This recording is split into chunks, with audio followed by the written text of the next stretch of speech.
بنتي اللي من دمي ولحمي عندها يلا 13 عام، مشات جابت ليا البوليس حتى للدار، وهادشي كله على ود السوشيال ميديا اللي خرجت عليها. قصتي بغيتكم تسمعوا وتستافدوا من الأخطاء اللي دارت، خصوصا الناس اللي عايشين في أوروبا. المهم أنا عايشة في السويد، مرا مطلقة وعندي بنت وحدة. الطليق ديالي من نهار طلقني ما عمر فكر يشوف بنته ولا يسول عليها.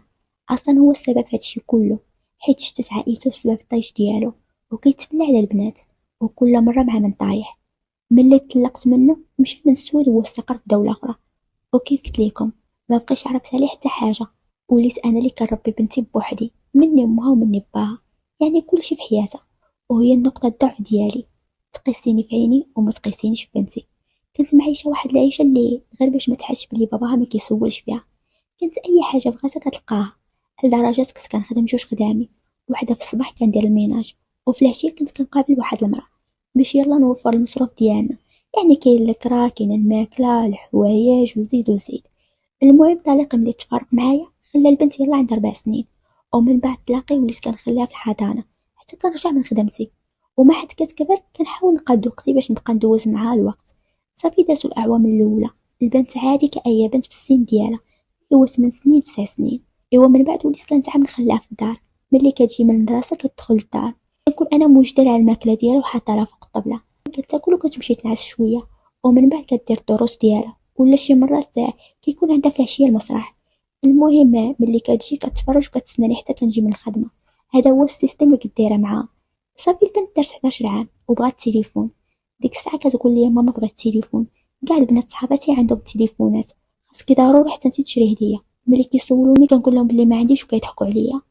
صافي انا ديك الساعة قلت لها واخا بنتي، ولكن بشرط، خاصك تديها في قرايتك وما تخليش التليفون يشتمك، وديري ليه الوقت ديالو. قالت لي واخا ماما كوني هانيه انا موافقه. وياك دائما انا كنجيب النقاط مزيانين. المهم ملي اتفقنا انا ديك الساعه كنت مهنيه منها من ناحيه القرايه، حيت كانت كتقرا مزيان. قلت ما فيها باس ناخذ لها التليفون وغادي دير ليه الوقت. يوم اللي خديته لها انا ما كنتش عارفه بلي البنت في سن المراهقه، حيت الغلط اللي كنت كندير الوقت اللي خاصني نجلس فيه مع بنتي كنت انا كندوزو في الخدمه. ولكن هادشي بزز مني، حيت لما خدمتش شكون اللي غادي يصرف علينا. المهم دازو الايام حتى لواحد النهار، واحد النهار في الويكاند، كان رد البال البنت ولات كتماكي بزاف وكتبغي تخرج مع البنات، والتصرفات ديالها بحال ديال الكبار. وهي ديك الساعه يلاه عندها 12 عام. كنت كنهضر معاها وكتقول لي انا عارفه ماما شنو كندير، وشي مرات كتغوت عليا ملي ما كيعجبهاش كلامي وما كتسوقش نهائيا. واللي غادي يزيد عصبني هما النقط ديالها غاديين وكينزلوا. المهم انا واحد النهار طالعه البيت ديالي ودزت من حدا البيت ديالها، كنحس لها كتبوس في التيو ديال لاسبيراتور، وانا مشي لعندها وقلت ليها اش كديري؟ قالت لي بغيت نفخ الشنيف ديالي باش نولي بحال الانفلونسرز ديال انستغرام. انا خاصمت عليها وقلت لها عيقتي عليا بزاف، ولكن انا اللي تصرتك. بدات كتغوت عليا وقالت لي انت ماشي ام وانت معقده.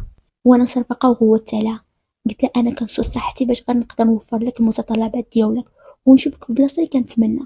صافي ديك العشيه بقيت كنخاصم عليها، مشات نعسات. دازت 3 ايام غادي تقول لي بغيت الفلوس باش نقدر نفخ فمي بالفيلر. انا كنصحابها كضحك، وبديت كنحاول نشرح ليها، كنقول لها راه ما يمكنش يا بنتي ديري هادشي، واصلا انت باقا صغيره، وعلاش متبعه ليا غير الناس ديال انستغرام؟ راه هادوك ما عندهم باش ينفعوك. حتى من هاد التليفون اللي نهار وما طلوها السماك من اليوم غادي يبقى عندي حتى ديري عقلك. ايوا غد لي مع الصباح كنسمع الصوت ديال الشاش تهرس، فقت كلي كنترعد، كنلقاها هرست لي واحد المرايه وسط الدار، وبديت كنخاصم عليها على داكشي اللي دارت. وانا نقول لها دابا تشوف شنو غادي ندير. مشيت لواحد الصندوقه ديالها كانت كتجمع فيها الفلوس، خديت هذيك الصندوقه وانا نحلها، قلت لها سمعي، هاد الفلوس اللي كاين في هاد الصندوقه وهما اللي غادي نشري بهم هذيك المرايه اللي هرستي. وبدات كتغوت، قالت لي لا ما يمكنش تاخدي ليا فلوس اللي كنجمع، هادوك ماشي من حقك تاخديهم.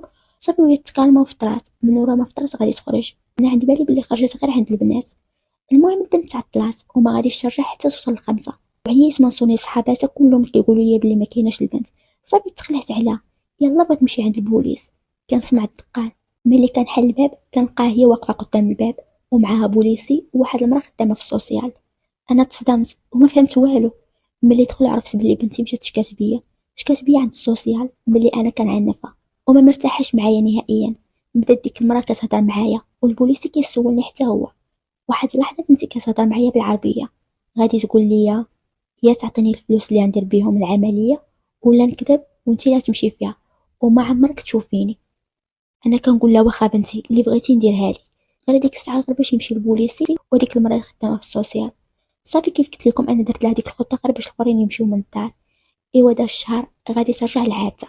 انا هنا فين غادي نكون معاها قاصحه، وهي مشات حطات التليفون ديالها زكاتو بواحد البلاصه، مشات بقات تنوض معايا الصداع وكتستفزني. ايوا انا ما شعرتش، بديت كنغوت عليها وهي ساكته، حيت كانت مخططه لكل شيء. صورات الفيديو انا كنغوت عليها وهي تخبي داك الفيديو. من بعد غادي يدير هذيك السيده اللي كانت خدامه في السوسيال، حيت خدات النمره ديالها.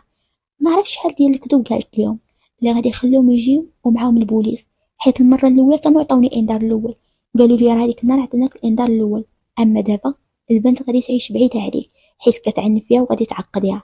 انا ديك الساعه كنبكي وكنطلب فيهم، وهنا حتى هي بدات كتبكي وكتقول لهم انا ما نقدرش نعيش معاها، وانتم داكشي اللي شفتو في الفيديو راه قليل بالنسبه لداكشي اللي كدير ليا. صافي هما داوها وعطاوني انذار الاخر، الا مشيت حتى قربت ليها غادي نتشد في الحبس.